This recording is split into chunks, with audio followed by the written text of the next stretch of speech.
सबको मेरा प्रणाम है, नमस्कार है प्यारे बच्चों। अभी हम दो मुद्दा लेकर आए हैं जो कि अभी बहुत बच्चों में चर्चा में बना हुआ है, बड़ी कंफ्यूजन वाली स्थिति है।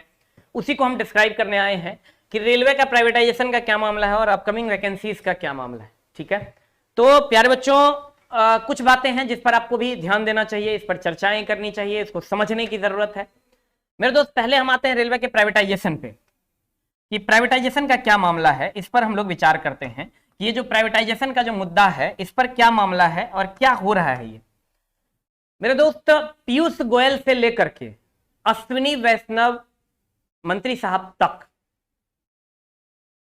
हर बार ये संसद में बयान दिया गया है, प्रेस कॉन्फ्रेंस में ये बयान दिया गया है कि रेलवे के सेफ्टी कैटेगरी का प्राइवेटाइजेशन नहीं होगा। कभी कभी मंत्री साहब लोग ये बात बोलते हैं और कभी कभी नहीं बोलते हैं। तो ये तो वही बात हो गई कि म्यूचुअल फंड में इन्वेस्ट करना ठीक बात है, लेकिन ये बाजार जोखिमों के अधीन है। समझिएगा कुछ बात को कि अगर पीयूष गोयल साहब ने ये कहा है या मिनिस्टर साहब ने ये कहा कि रेलवे का प्राइवेटाइजेशन नहीं होगा, तो अब आप इस पर आइएगा और आप कहिएगा कि सर रेलवे का तो प्राइवेटाइजेशन हो रहा है, स्टेशन बिक रहा है, प्राइवेट वेंडर्स के हाथ में काम दे दिया गया है। तो मेरे दोस्त बार बार हम कहते हैं रेलवे का प्राइवेटाइजेशन नहीं होगा सेफ्टी कैटेगरी में।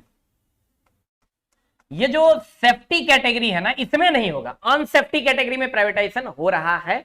इस बात से हम इनकार नहीं करते। आप कहिएगा ये सर सेफ्टी कैटेगरी और अनसेफ्टी कैटेगरी क्या है? सेफ्टी कैटेगरी वह कैटेगरी है जिसमें चला रेलवे के पैसेंजर के सेफ्टी से रिलेटेड काम होगा, और अनसेफ्टी कैटेगरी वो सेफ्टी कैटेगरी है जिसमें सेफ्टी डायरेक्ट रिलेट नहीं करता है रेलवे पैसेंजर का। अब जैसे खाना खिलाना, जैसे सफाई अभियान चलाना, जैसे रेलवे के बाथरूम को साफ करना, रेलवे प्लेटफॉर्म को साफ करना, ये सारी चीजें बहुत ज्यादा सेफ्टी से रिलेट नहीं, सेफ्टी से रिलेट करती है। आप कहिएगा खाना खाना सेफ्टी से रिलेट नहीं करती, करती है, लेकिन बहुत ज्यादा रिलेट नहीं करती। सेफ्टी से रिलेट क्या करती है? ट्रैक का मेंटेनेंस। सेफ्टी से रिलेट क्या करता है? ट्रेन कैसे चलेगा। सेफ्टी से रिलेट ये करता है कि टेक्नीशियन दो बॉगी को कैसे जोड़ेगा। सेफ्टी से रिलेट ये करता है कि स्टेशन मास्टर किस ट्रेन को किस पटरी पर लेकर जाएगा। सेफ्टी से रिलेट ये करता है कि जेई कैसे काम करेगा, सीनियर सेक्शन कैसे काम करेगा। ये सेफ्टी कैटेगरी की बात। तो इन सब चीजों को प्राइवेटाइज कभी नहीं किया जा सकता। आप कहिएगा सर आपको मंत्री साहब ने कहा और आपने मान लिया कि सेफ्टी कैटेगरी को प्राइवेटाइज नहीं किया जा सकता है और नहीं करेंगे। अभी भी अश्विनी वैष्णव का बयान आया है कि सेफ्टी के रेलवे को प्राइवेटाइज नहीं किया जाएगा। तो मैंने अपने कुछ मित्रों से, कुछ छात्रों से बात की जो लोग ऑलरेडी रेलवे में पोस्टेड है। जब उनसे हमने बात की कि क्या सर ऐसा हो सकता है, तो उनका कहना है कि आप भी जानते हैं लगभग 16 लाख प्लस एम्प्लॉय हैं रेलवे के, और इनको प्राइवेटाइज करके चैनलाइज करके एक दूसरे से जोड़ देना यह संभव नहीं है। और भारत सरकार कभी भी यह काम नहीं करेगी कि किसी प्राइवेट वेंडर को यह दे दे कि ट्रेन को कैसे चलाना है। आप कहिएगा सर बड़ी बड़ी कंपनियां हैं, अंबानी, अडानी, उन लोगों को दे दिया जाएगा। मेरे दोस्त इस बात पर चर्चा करने की बात है। अगर ऐसा होता है तो 16 लाख लोग स्ट्राइक पे बैठेंगे, हम लोग स्ट्राइक पे बैठेंगे, 16 लाख कर्मी पहले स्ट्राइक पे बैठेंगे, और उतना बड़ा स्ट्राइक को झेलना मुश्किल ही नहीं, नामुमकिन भी होगा भारत सरकार के लिए। और इतने लोगों को नाराज करना भारत सरकार कभी नहीं चाहेगी सिर्फ जिद के कारण। विमान को प्राइवेटाइज करने में बहुत कम एम्प्लॉय होते हैं, वहां चीजें ठीक हो जाती है, और अलग अलग कंपनी के विमान होते हैं, सब लोग अपना अपना मैनेज करते हैं। यहां तो एक ही कंपनी है भारत सरकार जिसकी सारी रेलवे है। तो यहां इन चीजों को चैनलाइज नहीं किया जा सकता। दूसरा, सेफ्टी एक बहुत बड़ा इशू है। इस पूरे सिस्टम को प्राइवेट के हाथ में दे देना, ये मेरे दोस्त चावल नहीं है कि बना के किसी के सामने परोस दीजिए। It's too tough to handle the railway with the help of private organisation. जो लोग वहां काम करते हैं उनका भी यह मानना है कि यह कदाचित संभव नहीं है कि सेफ्टी कैटेगरी को प्राइवेट हाथों में दे दिया जाए। और इस पर अभी जस्ट पीयूष गोयल, अश्विनी वैष्णव जी का बयान भी आ गया है। इससे पहले पीयूष गोयल साहब ने संसद भवन में खड़ा होकर यह कहा था कि यह कभी संभव नहीं, और यह हम कभी करने भी नहीं जा रहे। तो इसका मतलब यह हुआ कि रेलवे की जो सेफ्टी कैटेगरी है वो कभी प्राइवेटाइज नहीं होगी। फिर आते हैं अगले मुद्दे पर। हम ये मानते हैं चला कि कुछ जगह स्टेशन को बेचा गया है, उसमें कुछ चीजें हैं जैसे फूड को, सफाई को, इन सब चीजों को प्राइवेट वेंडर्स के हाथ में दिया गया। कुछ जगहों पर कुछ प्राइवेट ठेके भी दिए गए हैं पटरी बिछाने के वगैरह वगैरह के, इससे हम इनकार नहीं कर रहे हैं। ठीक है, अब तो ये तो मुद्दा है, अब ये मुद्दा है तो है, इस पर आप चर्चा कीजिए कि उसको भी क्यों दिया गया, वो अलग बात है। उस पर हम भी आएंगे कि हाँ भाई इसको भी नहीं देना चाहिए, वो भी बच्चों को वैकेंसी के द्वारा भरना चाहिए। लेकिन बार बार ये बयान आ रहा है रेलवे को प्राइवेटाइज नहीं किया जाएगा। तो आप ये समझिए कि सेफ्टी कैटेगरी, जिसमें आप ड्राइवर, टेक्नीशियन, उसके बाद senior section engineer, junior engineer, station master, इस सबको कभी भी प्राइवेटाइज नहीं किया जाएगा। अब आते हैं कि क्यों नहीं किया जाएगा, हम इस पर बात कर लिए कि safety category is to risky. Safety category बहुत ज्यादा रिस्क का काम है, 1 से 2 दुर्घटनाएं होंगी और सरकार की थू शुरू हो जाएगी। तो अब आते हैं चला अपकमिंग वैकेंसी पे। बहुत सारे लोग अभी चर्चा कर रहे हैं कि अपकमिंग वैकेंसी अब जून से पहले नहीं आएगी, जून से पहले ये हो रहा है, जून से पहले वो हो रहा है, जून के बाद ही वैकेंसी आएगी। तो इस पर भी बात करते हैं क्यों नहीं आएगी। इसके पीछे लॉजिक ये दिया जा रहा है कि 15,000 प्लस पदों को जो है वो भर लिया जा रहा है वेटिंग वालों को क्लियर करके, इसलिए वैकेंसियां नहीं आएगी रेलवे की। मेरे दोस्त, अगर आप ये कह रहे हैं कि 15,000 पद वेटिंग वालों का भर लिया जाएगा, ये रेलवे का अनाउंसमेंट है, उसी रेलवे का अनाउंसमेंट ये भी है कि हम 2.5 लाख नौकरियां रेलवे में देने जा रहे हैं। पॉजिटिव थिंकर बनिए, निगेटिव थिंकर बन के कभी कुछ नहीं मिलना है। हम बार बार कहते हैं सॉल्यूशन हाईलाइट कीजिए, प्रॉब्लम हाईलाइट मत कीजिए। बहाने मत बनाइए नहीं पढ़ने के, बहाने बनाइए पढ़ने के। और हम टीचर हैं, हमारा काम है हमेशा पॉजिटिविटी को आपके सामने रखना और निगेटिविटी से आपको दूर रखना। हमारा काम ये कभी नहीं है कि हम ये बोले कि 15,000 वैकेंसियां तो वेटिंग वालों का क्लियर हो रहा है, अब तुम्हारी वैकेंसी नहीं आएगी। कभी आपने ये सोचा है मेरे दोस्त कि 16 लाख इंप्लॉई हैं और 16 लाख इंप्लॉई, और एक इंप्लॉई की अगर 30 साल तक जॉब करता है तो 30 से भाग दे दोगे तो लगभग 53,333 लोग हर साल रिटायर करते हैं। आप गौर से समझिएगा, हम अपकमिंग वैकेंसी की बात कर रहे हैं। पहले तो सेफ्टी कैटेगरी को कभी प्राइवेटाइज नहीं किया जा सकता है।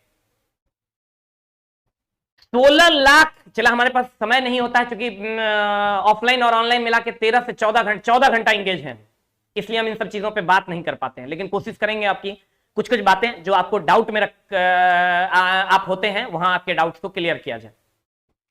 16 लाख लोग अगर जॉब करते हैं चला, और 30 साल एक बंदे का रिटायरमेंट एज है, तो भागा आप 30 कर दिए, हर साल 53,000 अप्रॉक्स लोग रिटायर कर रहे हैं।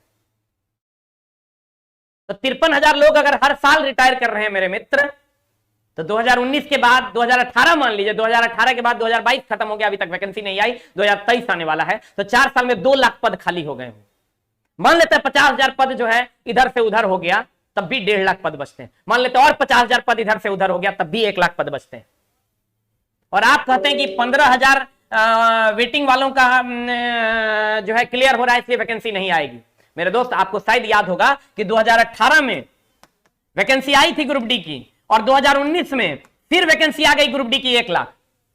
तो क्या रेलवे को 2018 में यह बात पता नहीं थी कि 1 लाख और लोगों की जरूरत है? 2019 में फिर से उन्होंने फिर नई वैकेंसी निकाल दी थी 1 लाख पदों, जिसका अभी रिजल्ट आपको 1 सप्ताह में के अंदर मिल जाएगा। तो मेरे दोस्त, आप ये समझ के देखिए कि अगर मैं बार बार कहता हूं शिक्षक का काम है पॉजिटिविटी की ओर ले जाना, शिक्षक का काम कभी नहीं है निगेटिविटी की ओर ले जाना। कमेंट्स कौन क्या बोलता है उससे हमको कोई फर्क नहीं पड़ता, हम आपके मार्गदर्शक हैं और हम आपको अच्छे मार्ग की ओर ले जाने की कोशिश करेंगे। मेरे दोस्त, अगर 53,000 लोग, यानी 5वां साल 2023 में हो जाएगा, यानी लगभग 2.5 लाख लोग रिटायर करते हैं, 2 लाख मान लीजिए, 1.5 लाख मान लीजिए, वैकेंसियां तो क्रिएट हुई है। और पूरे रेलवे से 2.5 लाख लोगों को अगर निकाल दिया जाए तो फिर वो चीजें कैसे चलेंगी आप सोच सकते हैं। और ये मत बोलिए कि 15,000 का वेटिंग क्लियर होना है जून तक, इसलिए वैकेंसी नहीं आएगी। सर वैकेंसी नहीं आएगी तो उसके लिए हम लोग लड़ेंगे भी, उसके लिए ट्विटर कैंपेन है, वगैरह वगैरह चीजें हैं, उसके लिए हम लोग करेंगे। बहुत जल्द इस पर बातें हो रही है, मीटिंग्स हो रही है, उसके लिए भी हम लोग लड़ेंगे। लेकिन आप पॉजिटिव विचारधारा की ओर चलिए। अगर मेरे दोस्त 15,000 वेटिंग के कारण अगर ये ऐसा होना होता तो 2018 में वैकेंसी आई थी, 2019 में तो एकदम नहीं आती, लेकिन आई। और आप ये समझिए कि अगर कुछ चीजें हैं, कुछ क्रोनोलॉजी को समझना बहुत ज्यादा जरूरी होता है। आप ये समझिए कि 2019 में चुनाव था, तो 2018 में वैकेंसी आई थी, फरवरी में, हमको याद है अभी भी, फरवरी में ये वैकेंसी आई थी। 2019 में चुनाव था। तो मेरे दोस्त अगर ये चुनाव था तो 2019 में 2018 में वैकेंसी आई थी, फिर 2014 में भी वैकेंसी आई थी, आपको याद होना चाहिए। सरकार के लिए, जो सरकार आएगी उसके लिए यह जरूरी नहीं है कि वेटिंग 15,000 है, उसके लिए यह जरूरी है कि 2024 में चुनाव कैसे जीता जाए। उसके लिए सभी सरकारें कोशिश करेंगी, और ये सही है गलत है इससे हमको कोई फर्क नहीं पड़ता, लेकिन मेरे दोस्त आपको ये पता होना चाहिए यहां वैकेंसी आई थी और 2014 में चुनाव था। मेरे दोस्त इतिहास है इस चीज का, और 2014 में ही वैकेंसी आई थी पिछली वाली। आपको क्या लगता है कि विपक्ष इस बात पर नहीं घेरेगा कि बेरोजगारी बढ़ रही है? पिछले बार भी हुआ था और सरकार ने 2018 में 2019 में फिर से वैकेंसी देना उचित समझा। तो मेरे दोस्त इस बार फिर से 2024 में सेंट्रल का चुनाव है, तो 2023 में वैकेंसी की आएगी। आप कहिएगा, मान लेते हैं आप ही का बात मान लेते हैं, आप कहिएगा शर्त कब आ रही है बताइए, मान लेते हैं जून में ही आती, तो जनवरी, फरवरी, मार्च, अप्रैल, मई, जून, यानी अब अभी से आपको 6 महीना बचता है।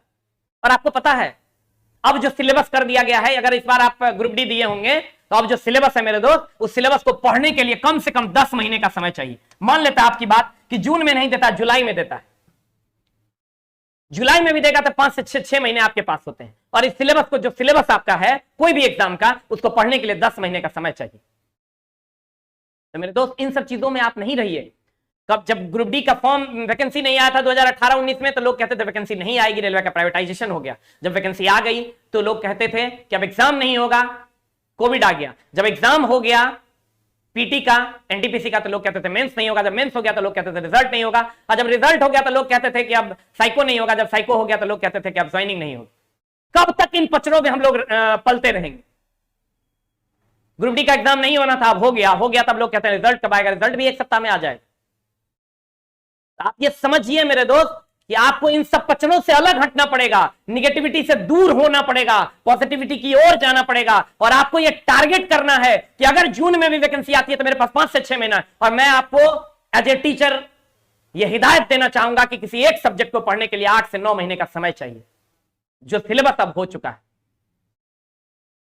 अब ट्रेड में आपको निमी पैटर्न पूरा फॉलो करना होगा। अगर साइंस पढ़ रहे हैं तो आपको कंप्लीट एनसीईआरटी फॉलो करना होगा। मैथ पढ़ रहे हैं, रीजनिंग पढ़ रहे हैं, नंबर ऑफ पजल्स आपको सॉल्व करने होंगे। जीएस पढ़ने, उसका एरिया आपको बढ़ाना पड़ेगा।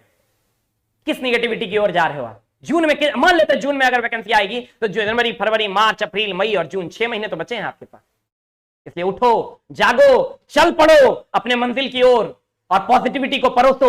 कहने वाले कह गए हैं कि सॉल्यूशन को हाईलाइट करो। लाइफ में प्रॉब्लम हाईलाइट करने से कभी आपको कुछ नसीब नहीं होगा। इसलिए मेरे दोस्त सॉल्यूशन हाईलाइट कीजिए। हम लोग सब टीचर भी एक करके हो करके आगे की वैकेंसी पर चर्चा कर रहे हैं कि उसके लिए क्या ट्विटर कैंपेन करना चाहिए, क्या करना चाहिए। बातें चल रही है, बहुत जल्द आपके सामने होंगी।